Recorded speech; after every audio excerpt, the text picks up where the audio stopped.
যশোর সদর, রাজারহাট, দাইতলা এবং বাঘারপাড়া উপজেলার ছাতিয়ানতলায় ভৈরব নদের ৩টি পুরানো সেতু ভেঙে নতুন নির্মাণ করছে এলজিইডি। ৪ বছর আগে শুরু হলেও এখনও শেষ হয়নি কাজ।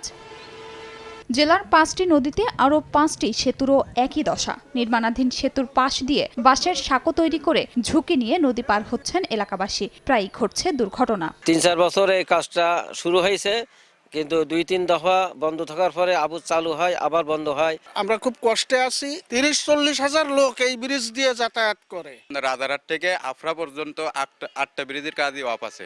এলজিইডি বলছে সেতুর উচ্চতা বৃদ্ধি নিয়ে উচ্চ আদালতে মামলা চলমান। ৮টা ব্রিজের উপরে হাইকোর্টের নিষেধাজ্ঞা, অনুভূমিক এবং উলম্ব ভার্টিক্যাল ক্লিয়ারেন্স বা নেভিগেশনের কারণে হাইকোর্টের একটা মামলা আছে। এই মামলার কারণে এই কাজগুলো আপাতত বন্ধ আছে।